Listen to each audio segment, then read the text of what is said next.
Hello everyone, welcome to Unit 3 of the Constitution of India series। और unit 3 के अंदर we will discuss about the preamble.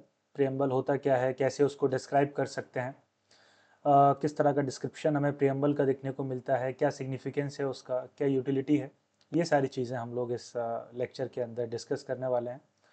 तो let's start the discussion with the introduction itself.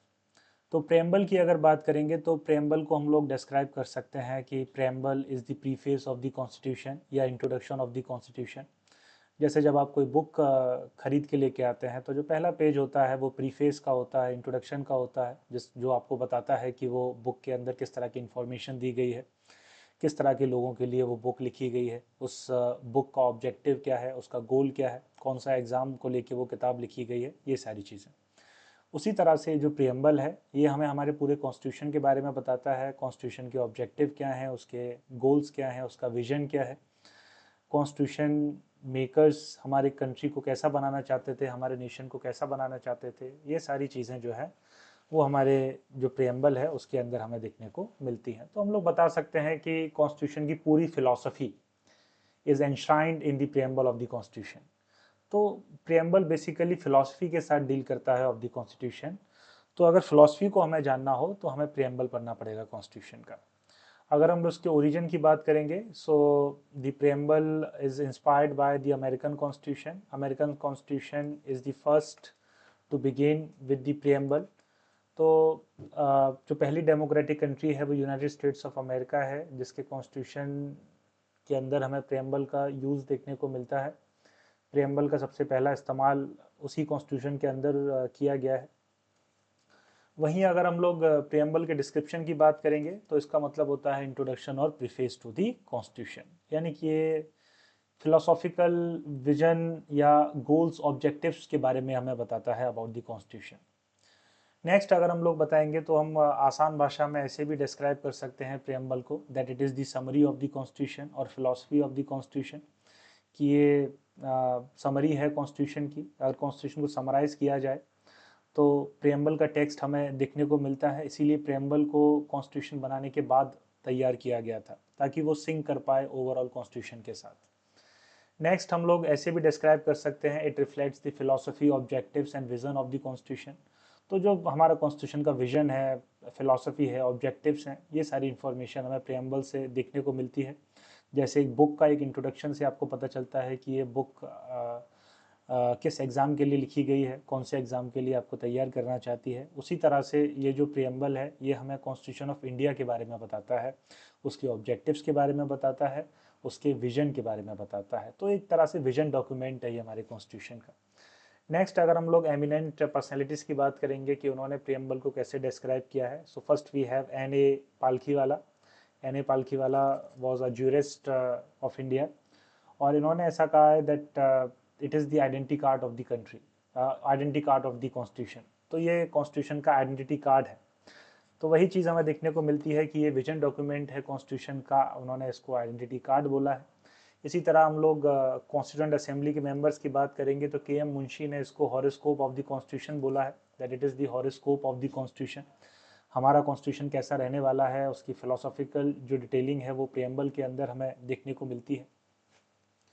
Ernest baker की बात करेंगे तो he considered preamble as the की note of the constitution. तो इन्होंने ये जो प्रियम्बल है इसको की नोट ऑफ द कॉन्स्टिट्यूशन बोला है। तो इस तरह से हम लोग प्रियम्बल को डिस्क्राइब कर सकते हैं। अगर मीन्स के अंदर इस तरह से क्वेश्चन आता है या पीटी के अंदर भी कभी कभी पूछ लिया जाता है, which of the following personalities referred the preamble as the की नोट ऑफ द कॉन्स्टिट्यूशन, तो वहाँ आपको अर्नेस्ट बेकर का नाम पता होना चाहिए। के एम मुंशी ने इसको हॉरोस्कोप ऑफ द कॉन्स्टिट्यूशन बोला है, वहीं N.A. पालकीवाल ने इसको identity card of the constitution बोला है। So this is about the introduction और description of the preamble. Next अगर हम लोग प्रियम्बल की बात करेंगे तो it was inspired by the objective resolutions presented by Pandit Jawaharlal Nehru on 30th December 1946 in the Constituent Assembly, and they were unanimously passed on 22nd January 1947। तो जो objective resolution present किए थे पंडित जवाहरलाल नेहरू ने 13 दिसंबर 1946 को, उन्हीं के ऊपर बेस्ड प्रियम्बल जो है वो हमें देखने को मिलता है। ऑब्जेक्टिव रेजोल्यूशंस का जो ऑब्जेक्टिव था वो भी यही था कि जो कॉन्स्टिट्यूशन है उसका ऑब्जेक्टिव सेट किए जा सकें, और उसी तरह के ऑब्जेक्टिव्स हमें प्रियम्बल के अंदर भी देखने को मिलते हैं। इसी तरह अगर हम लोग अमेंडमेंट की बात करेंगे तो प्रियम्बल को अब तक सिर्फ एक बार अमेंड किया गया है। अमेंड मतलब उसके अंदर चेंजेस किए गए हैं, और 42nd कॉन्स्टिट्यूशनल अमेंडमेंट एक्ट का इस्तेमाल करके 3 टर्म्स जो है वो प्रियम्बल के अंदर ऐड किए गए हैं। तो ओरिजिनल प्रियम्बल के अंदर ये 3 जो वर्ड्स हैं, टर्म्स हैं, वो नहीं हुआ करते थे। इनको बाद में 42nd अमेंडमेंट एक्ट 1976 इमरजेंसी के दौरान जो एक्ट लाया गया था उसके बाद इसको ऐड किया जाता है प्रियम्बल के अंदर। और वो 3 टर्म है सोशलिस्ट, सेकुलर एंड इंटीग्रिटी। तो ये आपको याद रखना है, बड़ा ही बेसिक क्वेश्चन है, कई बार पूछा जा चुका है। नेक्स्ट हम लोग बात करेंगे प्रियम्बल के टेक्स्ट की, कि प्रियम्बल कैसे रीड आउट होता है, क्या उसका टेक्स्ट है। तो प्रियम्बल की अगर बात करेंगे तो वो कुछ इस तरह है: we the people of India having solemnly resolved to constitute India into sovereign, socialist, secular, democratic republic, and to secure all its citizens justice, social, economic, political liberty of thought, expression, belief, faith, and worship, equality of status and of opportunity, and to promote among them all fraternity, assuring the dignity of the individual and unity and integrity of the nation. और last में हमें दे रखा है in our constituent assembly this 26th day of November 1949 do hereby adopt enact and give to ourselves this constitution. तो preamble की अगर बात करेंगे तो ये जो पैरा है ये हमें दो तरह की इंफॉर्मेशन प्रोवाइड करता है। पहली तरह की इंफॉर्मेशन है we the people of India having solemnly resolve to constitute India. तो यहाँ पर जो अथॉरिटी है वो कहाँ से ड्राइव की गई है, जो कॉन्स्टिट्यूशन है वो हमारी अथॉरिटी कहाँ से ड्राइव करता है, पीपल ऑफ इंडिया। तो पीपल ऑफ इंडिया को यहाँ पर फाइनल अथॉरिटी दी गई है, पॉपुलर सोवरेनिटी यहाँ पर मेंशन की गई है। वहीं पहला पैरा के अंदर जो ये जो सेकंड पार्ट है sovereign, socialist, secular, democratic, Republic, तो ये हमारे जो स्टेट है उसके नेचर के बारे में हमें बताता है कि हमारा नेचर है कैसा। तो हमारा जो नेशन है, हमारा जो स्टेट है वो सोवरन है, वो सोशलिस्ट है, वो सेकुलर है, वो डेमोक्रेटिक है और वो रिपब्लिक है। तो ये चीज़ हमें देखने को मिलती है। वहीं ये जो मिडिल पैरा है, ये जो मिडिल पार्ट है प्रियम्बल का, it talks about the vision और ऑब्जेक्टिव्स ऑफ द कॉन्स्टिट्यूशन, कि कॉन्स्टिट्यूशन के ऑब्जेक्टिव्स क्या हैं, उसका विजन क्या है। तो मिडिल पैरा 4 ऑब्जेक्टिव्स के बारे में हमें बताता है जो कॉन्स्टिट्यूशन ने सेट किए हैं स्टेट को लेके, यहाँ के सिटीजन्स को लेके। तो पहला ऑब्जेक्टिव है जस्टिस, 3 तरह का justice, social, economic and political. दूसरा ऑब्जेक्टिव है लिबर्टी को लेके, लिबर्टी 5 तरह की liberty, liberty of thought, expression, belief, faith and worship. तीसरा जो ऑब्जेक्टिव है वो इक्वालिटी को लेके है, equality of status end of opportunity. और जो चौथा ऑब्जेक्टिव है वो है फ्रेटर्निटी को लेके, that there should be a kind of fraternity among the citizens of the country. और फ्रेटर्निटी के साथ 2 डायमेंशंस जुड़े हुए हैं, पहला है डिग्निटी और दूसरा है unity and integrity of the nation. तो वहाँ हर इंसान की डिग्निटी जो है वो मेंटेन होनी चाहिए फ्रेटर्निटी के अंदर। और दूसरी चीज़ जो इंडिया है या जो नेशन है हमारा, उसकी यूनिटी और इंटीग्रिटी जो है वो भी यहाँ पर उसको भी हमें स्टेबलाइज करके रखना है। तो इस तरह से 4 ऑब्जेक्टिव्स हमें मिडिल पार्ट में दिए गए हैं। वहीं जो आखिरी पार्ट है प्रियम्बल का, वो हमें इंफॉर्मेशन प्रोवाइड करता है अबाउट द डेट, कि किस डेट को हमारा जो कॉन्स्टिट्यूशन है उसको अडॉप्ट किया गया है, उसको इनेक्ट किया गया है। तो यहाँ पर डेट दी गई है 26 नवंबर 1949, और इस दिन जो कॉन्स्टिट्यूशन है उसको अडॉप्ट किया गया था, उसको इनेक्ट किया गया था। The members of the constituent assembly signed the document.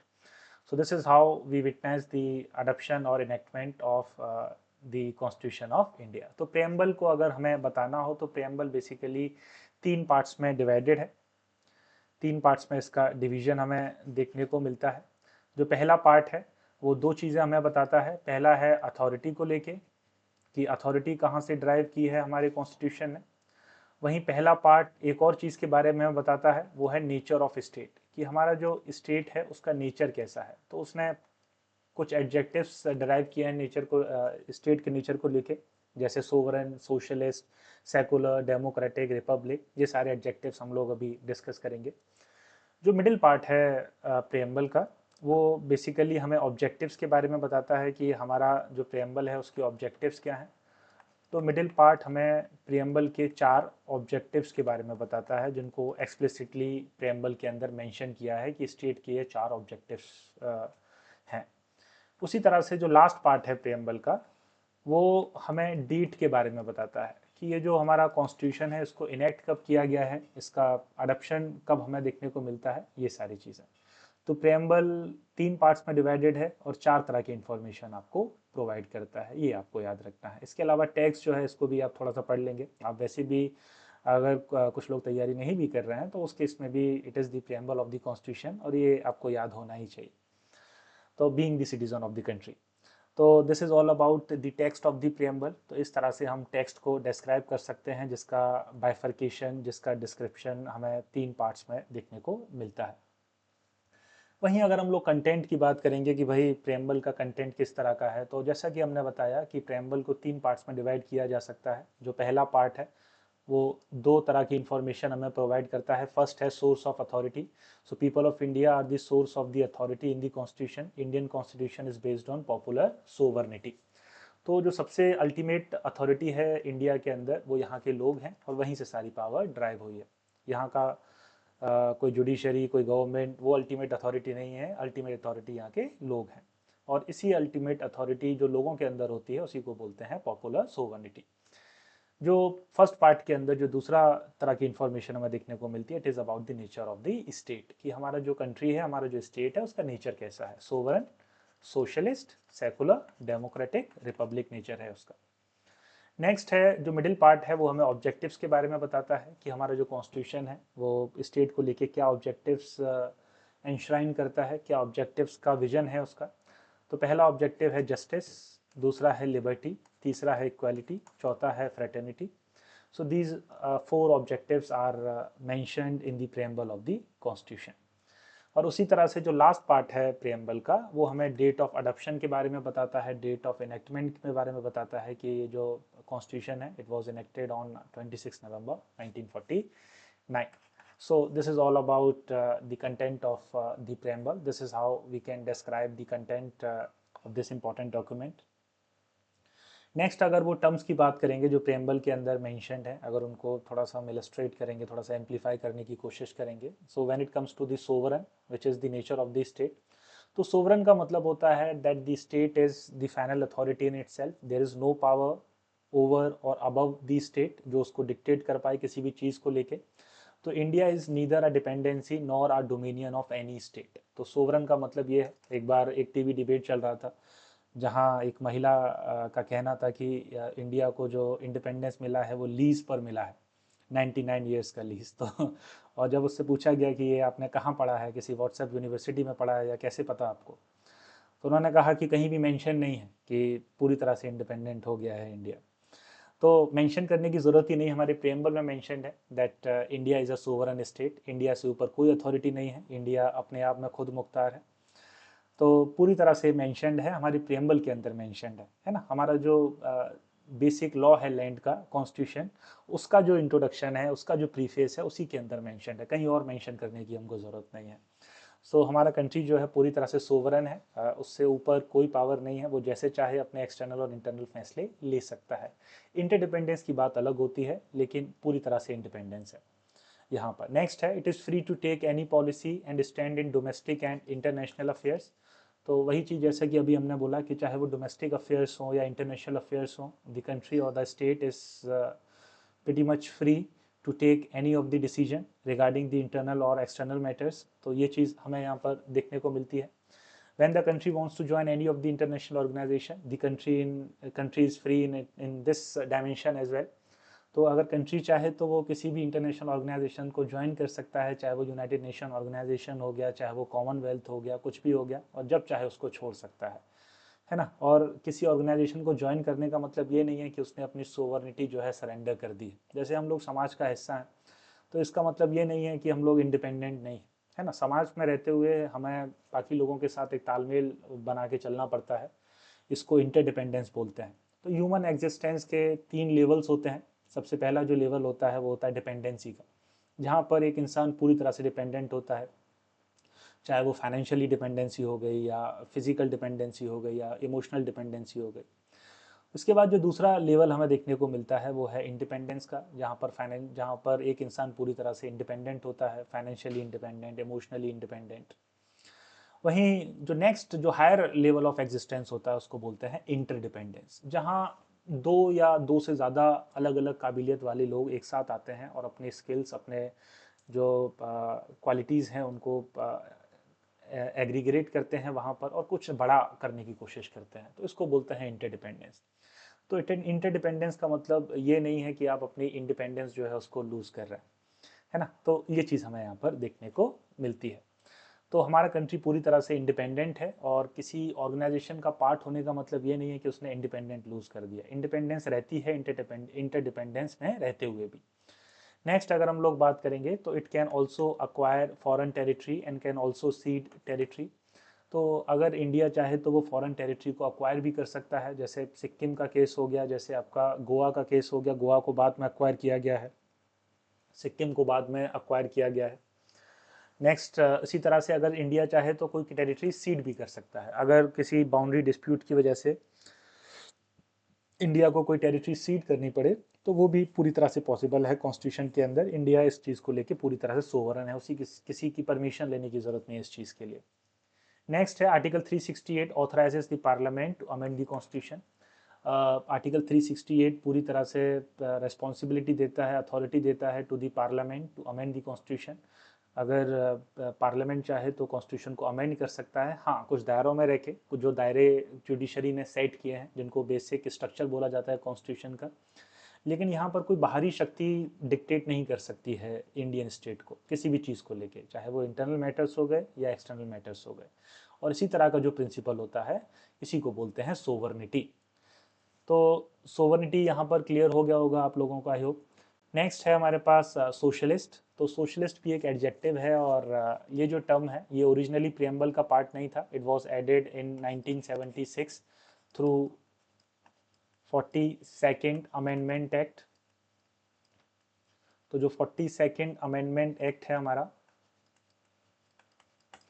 उसके थ्रू इसको ऐड किया गया है यहाँ पे, और it was not part of the original text of the preamble. Next अगर हम लोग बात करेंगे तो directive principle of state policies were based on the concept of socialism. तो बहुत सारे directive principles of state policies जो हैं, जैसे इक्वल जस्टिस और फ्री लीगल एड हो गया, right to work, right to education etcetera, है ना। तो ये सारे जो directive principle of state policies हैं वो कहीं ना कहीं एक इकोनॉमिक इक्वालिटी की बात करते हैं, एक सोशल इक्वालिटी की बात करते हैं। तो सोशलिज्म को प्रमोट करने में directive principles of state policies का बहुत बड़ा रोल है, सोशल डेमोक्रेसी को आगे बढ़ाते हैं वो। तो directive principles are based on the principle of socialism. इसके अलावा 1955 in the Avadi session of the Indian National Congress, Congress ने खुद अपना गोल डिक्लेयर किया है अबाउट सोशलिज्म, कि सोशलिज्म जो प्रिंसिपल है उसी को लेके कांग्रेस जो है आगे बढ़ना चाहती है। वहीं सोशलिज्म की बात करेंगे तो सोशलिज्म के अलग अलग लेवल्स अलग अलग कंट्री में हमें देखने को मिलते हैं। एक सोशलिज्म चाइना में भी था, एक सोशलिज्म यूएसएसआर में भी था। लेकिन इंडिया का जो सोशलिज्म है वो बेसिकली ये दोनों ही सोशलिज्म से बिल्कुल अलग है। यहाँ पर जो सोशलिज्म था it was based on the Marxist ideology, Karl Marx के प्रिंसिपल्स के ऊपर बेस्ड था, जिसमें प्राइवेट प्रॉपर्टी को पूरी तरह से अबॉलिश कर दिया जाता है, प्राइवेट प्रॉपर्टी होती नहीं है, सब कुछ स्टेट का होता है। लेकिन इस तरह का सोशलिज्म इंडिया में हमें देखने को नहीं मिलता है। इंडिया का जो सोशलिज्म है it is based on mixed economy और इसको बोलते हैं डेमोक्रेटिक सोशलिज्म। तो democratic socialism, Gandhian form of socialism या socialism based on mixed economy India में प्रैक्टिस होता है इंस्टेड ऑफ मार्क्सिस्ट सोशलिज्म। तो इस तरह से ये जो टर्म है सोशलिस्ट, हम लोग इसको डिफाइन कर सकते हैं, इसको डिस्क्राइब कर सकते हैं। नेक्स्ट अगर हम लोग बात करेंगे सेकुलर, तो इंडिया शुरू से ही सेकुलर स्टेट है और ये जो टर्म है ये भी ओरिजिनल कॉन्स्टिट्यूशन का और ओरिजिनल प्रियम्बल का पार्ट नहीं था। It was added in 1976। 1976 में इसको ऐड किया गया है थ्रू 42nd अमेंडमेंट एक्ट। जो 42nd अमेंडमेंट एक्ट है 1976 का, उसके थ्रू इसको जोड़ा गया है यहाँ पे। लेकिन इसको जोड़ने से पहले ही हमारे जो अलग अलग आर्टिकल्स हैं वो कहीं ना कहीं सेकुलरिज्म की ओर इशारा कर रहे थे, इंडिकेट कर रहे थे, particularly the fundamental rights related to right to religion enshrined in part 3 of the constitution from article 25 to 28, तो right to freedom of religion के जो फंडामेंटल राइट्स हैं वो सेकुलर क्रेडेंशियल के बारे में बताते हैं हमारे स्टेट के। इसी तरह Indian secularism is based on providing the same status to all religions without extending any privilege to any religion. तो यहाँ पर सेकुलरिज्म, जैसे सेकुलरिज्म की अगर हम लोग बात करेंगे तो यूरोप के अंदर सेकुलरिज्म का अलग डेफिनेशन है, वहीं इंडिया के अंदर सेकुलरिज्म का अलग डेफिनेशन है। यूरोप के अंदर सेकुलरिज्म का मतलब है clinical separation of a state from religion, तो स्टेट को बिल्कुल अलग हो जाना चाहिए रिलीजन से। वहीं इंडिया के अंदर ऐसा नहीं माना गया है, क्योंकि हमारे जो फोर फादर्स हैं, हमारे जो कॉन्स्टिट्यूशनल मेकर्स हैं, बहुत सारे जो गांधीयन प्रिंसिपल्स को फॉलो करते थे। तो गांधी जी का खुद ये मानना था कि पॉलिटिक्स और रिलीजन को अलग अलग नहीं किया जा सकता है। These two are part of a single vehicle, ये दोनों साथ साथ में चलेंगे तभी पॉलिटिक्स जो है वो करप्ट होने से बच सकती है। तो बहुत सारे लोगों का यही मानना था रिलीजन को लेके कि रिलीजन और पॉलिटिक्स को इंडिया में अलग अलग नहीं किया जा सकता है यूरोप जैसे। तो इस कारण हमारा जो सेकुलरिज्म का कॉन्सेप्ट है वो यूरोप से थोड़ा सा अलग है। यहाँ पर किसी एक धर्म को बढ़ावा देने से रोकने की बात कही जाती है, सारे धर्मों को बराबर मान सम्मान देने की बात कही जाती है, instead of clinical separation between state and religion. तो ये डिफरेंस हमें दोनों के बीच में देखने को मिलता है। तो इंडिया का जो सेकुलरिज्म है, it is based on providing the same status to all religions without extending any privilege to any religion. तो ये चीज हमें यहाँ पर देखने को मिलती है। नेक्स्ट जो एडजेक्टिव है हमारे पास प्रियम्बल में about the nature of the state, वो है डेमोक्रेटिक। तो हमारा कंट्री एक डेमोक्रेसी है। India is a state based on popular sovereignty. यहाँ पर लोग फैसला लेते हैं, फाइनल अथॉरिटी लोगों के पास है। जितने भी एग्जीक्यूटिव जो फाइनल एग्जीक्यूटिव अथॉरिटी है, they were elected by the people of the India. तो इंडिया इज एन डेमोक्रेसी। अब डेमोक्रेसी दो तरह की होती है, एक इनडायरेक्ट, एक डायरेक्ट डेमोक्रेसी। स्विट्जरलैंड के अंदर डायरेक्ट डेमोक्रेसी हमें देखने को मिलती है, जहाँ पर लोग अलग अलग इंस्ट्रूमेंट के थ्रू हर फैसला डायरेक्टली लेते हैं। लेकिन इंडिया में ये पॉसिबल नहीं है, इंडिया का साइज़ बहुत बड़ा है, बहुत ज़्यादा पॉपुलेशन है। अब हर बात के लिए अगर डायरेक्टली लोगों से पूछा जाएगा तो बड़ा ही कॉम्प्लेक्स हो जाएंगी चीज़ें। तो इसलिए इंडिया के अंदर इनडायरेक्ट डेमोक्रेसी हमें देखने को मिलती है। क्या मतलब होता है इनडायरेक्ट डेमोक्रेसी का?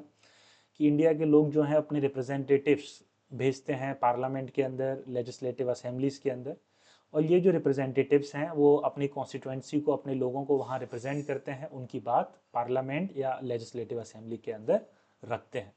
तो इस तरह की जो डेमोक्रेसी होती है उसको इनडायरेक्ट डेमोक्रेसी बोलती है, कहा जाता है, जिसको पार्लियामेंट्री फॉर्म ऑफ डेमोक्रेसी भी कह सकते हैं। नेक्स्ट अगर हम लोग बात करेंगे तो provisions of periodic elections, adult franchise, independent judiciary, written constitution reflect towards democratic structure of the Indian polity. तो हमारा जो पॉलिटिकल स्ट्रक्चर है वो पूरी तरह से डेमोक्रेटिक है, उसमें कोई डाउट नहीं है। हमारा जो इलेक्शन प्रोसीजर है, हमारा जो एडल्ट फ्रेंचाइज का कॉन्सेप्ट है इलेक्शंस के अंदर, जो जुडिशरी का इंडिपेंडेंस नेचर है, रिटन कॉन्स्टिट्यूशन जो है, ये सारे चीज़ें जो है एक डेमोक्रेटिक स्ट्रक्चर की ओर इशारा करती हैं।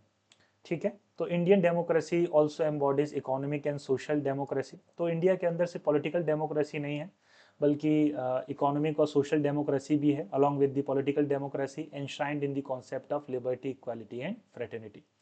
तो इंडिया के अंदर पॉलिटिकल डेमोक्रेसी भी प्रैक्टिस होती है, इसके अलावा इकोनॉमिक और सोशल डेमोक्रेसी की भी बात यहाँ पर कही जाती है। यहाँ जो स्टेट है उसका ऑब्जेक्टिव रिसोर्सेज को कंसंट्रेट करना नहीं है, बल्कि ज़्यादा से ज़्यादा बांटना है, ताकि सभी लोगों की जो बेसिक नीड्स हैं वो पूरी हो सकें और जो रिसोर्सेज हैं वो ज़्यादा से ज़्यादा बढ़ सकें। यही प्रिंसिपल हमें डायरेक्टिव प्रिंसिपल्स के अंदर भी देखने को मिलता है। So this is all about the democratic credential of the country, और the word the term democratic enshrined in the preamble of the constitution. Next जो टर्म है हमारे पास रिपब्लिक को लेके है। India has elected heads of the state and has popular sovereignty along with absence of any privilege class. तो Republic nature की बात करेंगे तो इंडिया एक रिपब्लिक स्टेट है। यहाँ का जो हेड ऑफ द स्टेट है वो किसी स्पेशल या प्रिविलेज क्लास से नहीं आते हैं, बल्कि यहाँ के लोग जो हैं वो उनको इलेक्ट करते हैं, चाहे इनडायरेक्ट इलेक्शंस हो, लेकिन इलेक्शंस के थ्रू ही उनको जो है इलेक्ट किया जाता है। किसी प्रिविलेज स्पेसिफिक क्लास से नहीं आते, जैसे ब्रिटेन के अंदर वहाँ के जो मोनार्की है वही हेड ऑफ द स्टेट होते हैं। यहाँ पर ऐसा नहीं, यहाँ पर कोई भी हेड ऑफ द स्टेट बन सकता है according to the merit of that person. Next अगर हम लोग टर्म की बात करेंगे तो नेक्स्ट जो इंपॉर्टेंट टर्म है हमारे प्रेम्बल में वो है जस्टिस। तो ये जो टर्म है it was inspired by the Russian revolution, Russian revolution से इंस्पायर्ड है ये term. inspired by the ideals of Russian Revolution, the Constitution of India provides three kind of justices, तीन तरह का justice ये provide करता है हमारा जो कॉन्स्टिट्यूशन है। सोशल जस्टिस, तो यहाँ पर equality of opportunities and affirmative action, तो जितनी भी चीज़ें हैं उनको पूरे सोसाइटी के अंदर इक्वली डिवाइड करने की बात या प्रिंसिपल जो है वो हमें कॉन्स्टिट्यूशन के अंदर देखने को मिलता है। पॉलिटिकल जस्टिस, सभी लोगों के पास इक्वल पॉलिटिकल राइट्स हैं, किसी के पास ऐसा नहीं है कि किसी के वोट की वैल्यू ज़्यादा है, किसी के वोट की वैल्यू कम है, तो पॉलिटिकल जस्टिस की भी बात यहाँ पर कही गई है। इकोनॉमिक जस्टिस, कि जो लेजिस्लेटिव और एग्जीक्यूटिव पॉलिसीज़ हैं they should be directed towards promotion of economic justice in India. तो इकोनॉमिक तीन तरह का जस्टिस को लेके यहाँ पर ऑब्जेक्टिव सेट किया गया है। पहला है सोशल जस्टिस, दूसरा है पॉलिटिकल जस्टिस और तीसरा है economic justice.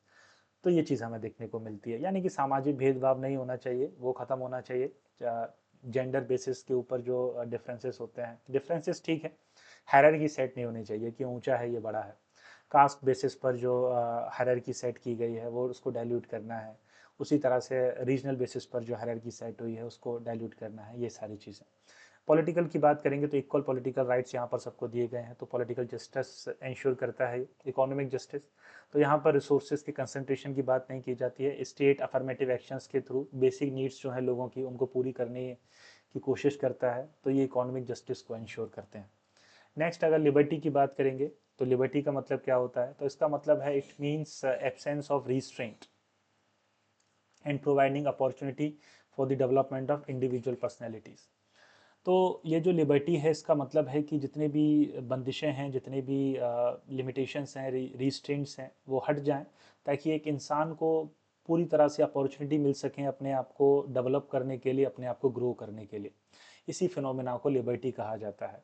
Liberty ensures in the preamble and fundamental rights are not absolute but qualified. तो ये जो लिबर्टी है ये हमेशा क्वालिफाइड रहेगी, एब्सोल्यूट नहीं हो सकती है। ऐसा नहीं है कि आप को लिबर्टी है कि आप अपने ग्रोथ के लिए किसी को दूसरे को नुकसान पहुंचा सकते हैं, ये नहीं है। आपकी लिबर्टी जहां दूसरे का दायरा शुरू होता है वहां पर ख़त्म हो जाती है। तो लिबर्टी ठीक है, कंस्ट्रेंट के हट जाने को लिबर्टी बोलते हैं, ताकि एक व्यक्ति जो है अपना ग्रोथ अच्छे से कर पाए, लेकिन इसका मतलब ये नहीं है कि आप अपना ग्रोथ, अपना डेवलपमेंट किसी दूसरे के ग्रोथ और डेवलपमेंट को सप्रेस करके करेंगे। तो ये चीज़ हमें लिबर्टी को लेके देखने को मिलती है। नेक्स्ट जो टर्म है हमारे पास इक्वालिटी को लेके है। तो इक्वालिटी की अगर बात करेंगे तो absence of any special privileges to any sections of the society and provisions of adequate opportunity for all individual can be termed as equality. तो जहाँ पर सोसाइटी के अंदर सारे प्रिविलेजेस ख़त्म हो जाते हैं, सभी लोगों के पास एडुकेट अपॉर्चुनिटीज़ हैं, ऐसी जो फिनोमेना होता है इसको इक्वालिटी कहा जाता है। इक्वालिटी तीन तरह से इंश्योर की जा सकती है, पॉलिटिकल इक्वालिटी, सोशल इक्वालिटी और इकोनॉमिक इक्वालिटी। पॉलिटिकल इक्वालिटी मतलब सभी लोगों के पास समान पॉलिटिकल अधिकार हैं, जैसे आर्टिकल 25, 325 और 326 के अंदर जो एडल्ट फ्रेंचाइज का कॉन्सेप्ट हमें देखने को मिलता है, it pointed towards the political equality. Social equality का मतलब है कि जितने भी सोशल सेक्शंस हैं सोसाइटी के अंदर, किसी भी तरह से भेदभाव नहीं किया जाएगा उनके लिए। ऐसा नहीं होगा कि किसी का जेंडर, अगर कोई स्पेसिफिक जेंडर है तो उसको बढ़ावा दिया जाए, कुछ उसको पहले से वो मजबूत है और मजबूत किया जाए, तो ये चीज़ नहीं होगी यहाँ पर। इकोनॉमिक इक्वालिटी का मतलब है कि जो रिसोर्सेज हैं स्टेट के पास, वो कहीं ना कहीं सारे लोगों की बेसिक ज़रूरतें पूरी करने के लिए इस्तेमाल किए जाएंगे, सारे लोगों में अच्छे से डिस्ट्रीब्यूट हो सके, ये कोशिश स्टेट की हमेशा रहेगी। तो इक्वालिटी का कॉन्सेप्ट हमें देखने को मिलता है। फ्रेटर्निटी का मतलब होता है सेंस ऑफ ब्रदरहुड। तो हमारी जो कंट्री के अंदर जो सिंगल सिटीजनशिप है, ठीक है, और जो सिंगल जुडिशरी हमें देखने को मिलती है, वो कहीं ना कहीं फ्रेटर्निटी जो प्रिंसिपल है उसको स्ट्रेंथन करती है। इसके अलावा फंडामेंटल ड्यूटीज़ भी फ्रेटर्निटी को प्रमोट करने के लिए, ब्रदरहुड को प्रमोट करने के लिए हमें इंस्पायर करते हैं। वहीं सिंगल सिटीजनशिप जो है ये भी एक प्रिंसिपल है जो फ्रेटर्निटी को प्रमोट करने के लिए हमें इंस्पायर करती है। तो फ्रेटर्निटी का मतलब होता है एक ब्रदरहुड, जिसको प्रमोट करना हर इंडियन का एक ऑब्जेक्टिव होना चाहिए, स्टेट का भी ऑब्जेक्टिव होना चाहिए कि लोग बटे नहीं। जैसे माँ बाप कोशिश हमेशा करते हैं कि उनके बच्चे आपस में बटे नहीं, आपस में झगड़ा ना करें, उसी तरह से जो हमारा स्टेट है उसका ये ऑब्जेक्टिव है कि यहाँ के जो सिटीजन्स हैं उनके बीच में फ्रेटर्निटी प्रमोट करना, धर्म के आधार पर, पंथ के आधार पर या कास्ट के आधार पर, क्रीड के आधार पर कोई झगड़ा नहीं होना चाहिए, रीजन के आधार पर कोई झगड़ा नहीं होना चाहिए लोगों के बीच में, स्टेट का यही ऑब्जेक्टिव होना चाहिए। जैसे अभी महाराष्ट्र के अंदर भाषा के नाम पर जो हमें वायलेंस देखने को मिलता है, कभी कभी जो सदर्न इंडिया की कंट्रीज़ हैं उनको लेके हमें, उनके अंदर हमें वायलेंस देखने को मिलता है नॉर्थ इंडियंस को लेके, particularly the people from Bihar and Uttar Pradesh. तो वो सब नहीं होना चाहिए। तो यही चीज़ हमें देखने को मिलती है कि स्टेट का रोल है फ्रेटर्निटी को प्रमोट करना, उसको बढ़ावा देना नहीं। रिलीजन को लेके जो है वो हमें जो एनिमोसिटी है उसको प्रमोट नहीं करना है। क्रिमिनल ऑफेंस है अगर कोई एनिमोसिटी प्रमोट करता है लोगों के अंदर। अगर सिग्निफिकेंस की बात करेंगे कि यूटिलिटी क्या है प्रियम्बल की, क्या इसका इंपॉर्टेंस है, क्या सिग्निफिकेंस है इसका, तो बहुत सारा सिग्निफिकेंस है प्रियम्बल का। सबसे पहले it is the preface of the constitution, ये इंट्रोडक्शन है कॉन्स्टिट्यूशन का, ये कॉन्स्टिट्यूशन का सोल है, कॉन्स्टिट्यूशन का की है जो हमें कॉन्स्टिट्यूशन के बारे में बताता है। It embodies philosophy of the constitution, ये कॉन्स्टिट्यूशन की फिलोसफिकल इंफॉर्मेशन हमें प्रोवाइड करता है कि कॉन्स्टिट्यूशन की फिलॉसफी किस तरह की है, कॉन्स्टिट्यूशन का सोल किस तरह का है, आत्मा किस तरह की है। कभी कभी टेक्स्ट शब्द जो है वो धोखा दे जाते हैं, तो वहाँ पर आत्मा का सहारा दिया लिया जाता है, भाव का सहारा लिया जाता है कि इसका भाव क्या है बोलने का, है ना। जैसे जब आप स्कूल में होंगे या कॉलेज में होते हैं तो कभी कोई दोस्त कुछ कह देता है, तो वहाँ पर जो डिसीजन है वो भाव से लिया जाता है कि इसका ऑब्जेक्टिव क्या सच में आपको दुख पहुँचाना था या ऐसे ही बोल दिया है। तो उसी तरह से जो प्रेम्बल है वो हमें टेक्स्ट के सोल के बारे में बताता है ना, उसके इंटेंशन के बारे में बताता है, ऑब्जेक्टिव्स के बारे में बताता है, तो भाव हमें प्रेम्बल से पता चलता है। नेक्स्ट अगर हम लोग इसका सिग्निफिकेंस बात करेंगे तो it reflects the ideals aspirations of our forefathers who fought for the independence of the country. तो जो हमारे कॉन्स्टिट्यूशन मेकर हैं, जो जिन्होंने लड़ाई लड़ी है फ्रीडम स्ट्रगल के अंदर, उनके आइडल्स के बारे में ये हमको बताता है, उनके ऑब्जेक्टिव्स के बारे में बताता है कि उनके किस तरह के एस्पिरेशंस थे, उनके एस्पिरेशंस के बारे में बताता है। तो ये सारी चीज़ें हमें देखने को मिलती हैं। नेक्स्ट अगर हम लोग बात करेंगे तो प्रेम्बल जो है वैसे नॉन जस्टिसेबल नेचर का है। नॉन जस्टिसेबल नेचर का मतलब कि कोई भी व्यक्ति प्रेम्बल के टेक्स्ट को लेके कोर्ट में नहीं जा सकता है कि नहीं भाई प्रेम्बल में ये लिखा हुआ है आपको ये देना पड़ेगा। ये ऑब्जेक्टिव है, विजन है ना। तो स्टेट ऐसा बनना चाहिए। हो सकता है इसको बनने में थोड़ा 200 साल और लग जाए, 50 साल और लग जाए, 25 साल और लग जाए, लेकिन इसको लेके आप कोर्ट में नहीं जा सकते हैं कि नहीं ये राइट जो है, ये ऑब्जेक्टिव जो है प्रेम्बल में मैंशनड है, इसको जो है अभी इम्प्लीमेंट करना पड़ेगा। तो वो चीज़ हमें देखने को मिलती है। तो प्रेम्बल का जो टेक्स्ट है, प्रेम्बल नॉन जस्टिसेबल नेचर का है, इसको लेके कोई कोर्ट में नहीं जा सकता है कि भाई ये देखिए यहाँ पर इक्वालिटी की बात की गई, अभी तो पूरी तरह से इक्वालिटी आई नहीं है कंट्री के अंदर, तो सरकार के ऊपर केस करना है हम, ऐसा नहीं हो सकता है। ये ऑब्जेक्टिव्स हैं और ऑब्जेक्टिव्स का कोई डेफिनेट टाइम पीरियड यहाँ पर सेट नहीं किया गया। स्टेट हमेशा इसी डायरेक्शन में काम करेगा।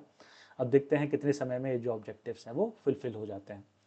नेक्स्ट अगर हम लोग बात करेंगे तो, लेकिन फिर भी नॉन जस्टिसेबल नेचर का तो ये है, लेकिन फिर भी कोर्ट्स को मदद करता है जब किसी जुडिशियल इंटरप्रिटेशन की बात आती है, किसी लॉ के इंटरप्रिटेशन की बात जब आती है कि भाई ये लॉ ठीक है कि नहीं है, तो उस केस में प्रियम्बल जुडिशरी की मदद कर सकता है वही भाव बताने के लिए कि सिर्फ लॉ लाने दिन, लॉ इंट्रोड्यूस करने से या इनेक्ट करने से कोई लॉ जो है जस्ट नहीं बन जाता है। उसका जस्टिफिकेशन कि वो कंट्री के लिए कितना जस्ट है, ये सारी चीज़ें हमें प्रियम्बल और बाकी का जो कॉन्स्टिट्यूशन का टेक्स्ट है वहीं से पता चलती है। तो प्रियम्बल वैसे नॉन जस्टिसेबल नेचर का है, लेकिन फिर भी it helps court to help the judiciary in interpretation of the laws, law को इंटरप्रिटेट करने में उनका, अगर हम लोग बोलेंगे यूटिलिटी डिस्क्राइब करने में ये जुडिशरी की मदद करता है। नेक्स्ट अगर हम लोग सिग्निफिकेंस की बात करेंगे तो it provides information about the authority behind the constitution, nature of the state, rights and aspirations of the people and date of enactment. तो अलग अलग 4 तरह की इन्फॉर्मेशन ये प्रोवाइड करता है। यहाँ ये भी आप सिग्निफिकेंस के अंदर लिख सकते हैं। पहली तरह की इन्फॉर्मेशन आपकी हो जाएगी जैसा कि अभी हमने डिस्कस किया है कि ये अथॉरिटी के बारे में बताता है कि जो फाइनल अथॉरिटी है वो लोगों के पास है इंडियन स्टेट में, पॉपुलर सोवनिटी जो है उसके बारे में बताता है। स्टेट के नेचर के बारे में बताता है कि हमारा जो स्टेट है उसका नेचर कैसा है। ये हमें स्टेट के ऑब्जेक्टिव्स के बारे में बताता है कि हमारे जो स्टेट है उसके ऑब्जेक्टिव्स क्या हैं। तो 4 ऑब्जेक्टिव्स प्रियम्बल के अंदर मेंशन्ड है। आपका इक्वालिटी हो गया, जस्टिस हो गया, लिबर्टी हो गया, इक्वालिटी हो गया, फ्रेटर्निटी हो गया। तो ये 4 तरह के ऑब्जेक्टिव्स मेंशन्ड हैं प्रियम्बल के अंदर।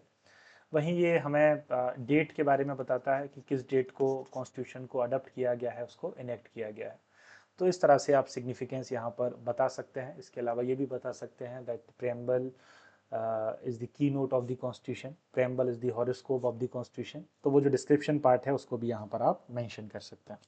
नेक्स्ट, अगर अमेंडमेंट की बात करेंगे कि क्या प्रेम्बल को अमेंड किया जा सकता है, तो बिल्कुल प्रेम्बल को अमेंड किया जा सकता है। सुप्रीम कोर्ट ने अपना वर्डिक्ट दिया है 1973 का जो केशव नंदा भारती केस है, जो कि एक लैंडमार्क जजमेंट है कॉन्स्टिट्यूशन इंटरप्रिटेशन को लेके।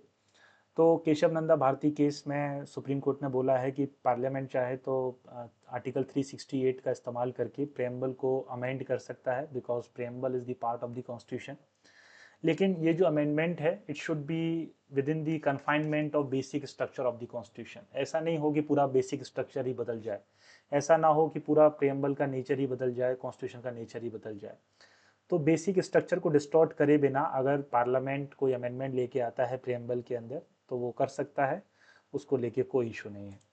तो ये चीज़ हमें देखने को मिलती है। तो प्रेम्बल कैन बी अमेंडेड। अब एक और सवाल हमारे पास उठता है कि क्या प्रेम्बल कॉन्स्टिट्यूशन का पार्ट है, इस preamble a part of the constitution. तो 1960 का जो बेरूबरी यूनियन केस है वहाँ पर सुप्रीम कोर्ट ने माना था कि नहीं, preamble is not part of the constitution, क्योंकि वो नॉन जस्टिसेबल नेचर का है। उसको बाद में कॉन्स्टिट्यूशन के बाद ऐड किया गया है, पहले कॉन्स्टिट्यूशन तैयार किया गया उसके बाद प्रेम्बल को लिखा गया है। लेकिन 1973 में केशव नंदा भारती केस में सुप्रीम कोर्ट ने अपना ये जो फैसला है उसको पलटा और प्रेम्बल को कॉन्स्टिट्यूशन का पार्ट बताया है। वही चीज़ हमें 1995 के LIC केस में भी देखने को मिलती है, that Supreme Court reiterated that preamble is the part of the constitution. तो उसी को मानते हुए ये जो हमारा सुप्रीम कोर्ट है उसका अभी तक यही मानना है that preamble is the part of the constitution and can be amended by using the provisions under article 368 of the constitution, but without destroying the basic structure of the constitution. कि हमारा जो कॉन्स्टिट्यूशन का basic structure है उसको destroy किए बिना जो preamble है उसको अमेंड किया जा सकता है। तो ये चीज़ हमें देखने को मिलती है प्रेम्बल को लेके, that yes it is the part of the constitution, it could be amended by using the power under article 368 but with in the confinement of the basic structure of the constitution. Practice questions की बात करेंगे तो कुछ practice questions आप यहाँ पर practice कर सकते हैं प्रेम्बल को लेके, ताकि आपका जो कंटेंट है वो थोड़ा सा और फुल प्रूफ हो जाए। तो 2016 में UPSC मेंस में एक क्वेश्चन पूछा गया है प्रेम्बल को लेके, discuss each adjective attached to the word republic in the preamble. तो हमारे कॉन्स्टिट्यूशन के अंदर जो 4 एडजेक्टिव अटैच्ड हैं रिपब्लिक को लेके, सोवरन, सोशलिस्ट, सेकुलर, डेमोक्रेटिक, तो उनको डिस्कस करने की बात की गई है पहले में। Are they defendable in the present circumstances, यहाँ पर ये आपको बताना है। तो 2 पार्ट हैं इस क्वेश्चन के। पहला पार्ट है कि वो चारों जो एडजेक्टिव्स हैं उनको आपको थोड़ा सा डिस्क्राइब करना है, डिस्कस करना है। और जो दूसरा पार्ट है उसमें बताना है कि क्या प्रेजेंट सर्कमस्टेंसेस में ये जो एडजेक्टिव्स हैं इनको डिफेंड किया जा सकता है, क्या सोवर्निटी को डिफेंड किया जा सकता है, क्या सेकुलर को डिफेंड किया जा सकता है, क्या जो सोशलिस्ट है उसको डिफेंड किया जा सकता है, क्या जो डेमोक्रेटिक एडजेक्टिव है उसको डिफेंड किया जा सकता है, ये आपको यहाँ पर बताना है। नेक्स्ट, अगर हम लोग क्वेश्चन की बात करेंगे तो ये कुछ इस तरह है, do you think that preamble is merely a preface to the Indian constitution without any substantial significance. तो यहाँ पर आपको बताना है कि क्या आपका ऐसा मानना है कि preamble is merely a preface to the Indian constitution without any substantial significance. तो ये जो क्वेश्चन है ये 150 वर्ड्स में आपको अटेम्प्ट करना है and it is related with significance of the preamble, कि प्रेम्बल का सिग्निफिकेंस क्या है कॉन्स्टिट्यूशन के लिए, इंडियन पॉलिटी के लिए। तो अभी जो हमने सिग्निफिकेंस पढ़ा है उसको यहाँ पर आप थोड़ा सा इस्तेमाल करेंगे इस क्वेश्चन को एड्रेस करने के लिए। And this is all about the discussion of this very unit.